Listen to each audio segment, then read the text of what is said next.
से उत्पत्ति हुई नर्मदा जी की।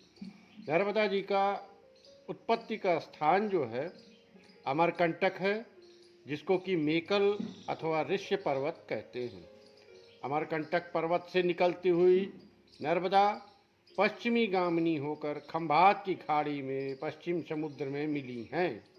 देवाधिदेव महादेव के शरीर से उत्पन्न होने के कारण युगावसान में भी इनका क्षय नहीं होता। यदि युग बदलते हैं परंतु इनका क्षय नहीं होता।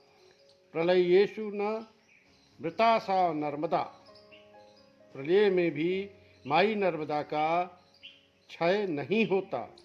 नर्मदा जी की उत्पत्ति के बारे में वशिष्ठ संहिता में लिखा है, भगवान श्री राम ने अपने गुरु वशिष्ठ से पूछा, हे गुरुदेव, हिरण्याक्ष के पुत्र अंधकासुर का वध भगवान शिव के द्वारा किया गया, तत्पश्चात क्या हुआ? इस पर वशिष्ठ जी ने कहा, हे राघवेंद्र, अंधकासुर का वध करके भगवान शिव मेकल पर्वत पर भगवती पार्वती के साथ प्रसन्न मुद्रा में परम शांति का अनुभव कर रहे थे।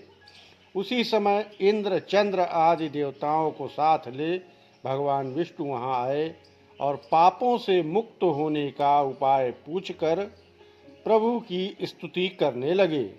देवताओं की स्तुति सुनकर भगवान शिव द्रवीभूत हो गए और उनके मस्तिष्क पर स्थित चंद्रकला से अमृत बिंदु का पृथ्वी पर पतन हुआ और उस बिंदु का पृथ्वी पर स्पर्श होते ही एक अत्यंत सुंदर कन्या प्रकट हो गई।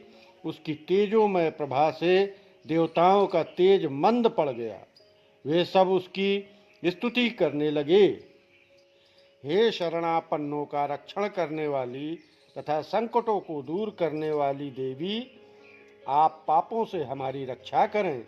हे देवी, आपके दर्शन मात्र से हमारे नयन आनंदित हो रहे हैं, अतः नर्मदा नाम से आपकी प्रसिद्धि होगी। तदंतर वह कन्या भगवान शिव की नर्मदा पूर्वक स्तुति करने लगी।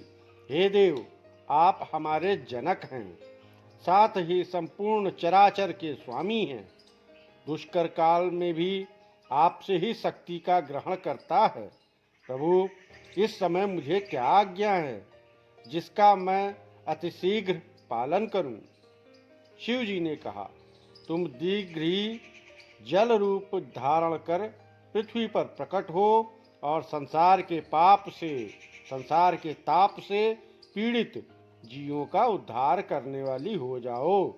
जो तुम में स्नान आदि सत्कर्म करेंगे वह तीनों लोक में धन्य होंगे। वह बालिका ऐसा सुनकर भगवान शंकर जी की आज्ञा शिरोधार्य कर और उनके चरणों में प्रणाम करके नदी स्वरूप में परिवर्तित हो गईं। तब भगवान शिव ने उन पर वरदान हो यह वरदान दिया, त्वं वारिगतं चास्ति शिलारूपं भविष्यति तस्याप्यचरण मात्रेण नरः कामवनाम पितु यातः। अर्थात, हे नर्मदा, तुम्हारे जल में पड़ी अस्थियां पाषाण हो जाएंगी। उस पाषाण का जो मनुष्य पूजन करेंगे वे सभी मनोरथ पूर्ण होंगे। हे रेवा, भगवान विष्णु को प्रणाम कर पृथ्वी पर जाओ। उनकी कृपा प्राप्त कर तुम गंगा के समान प्रसिद्ध हो जाओगी। और शिव जी का आदेश पाकर भगवान विष्णु को उन्होंने प्रणाम किया।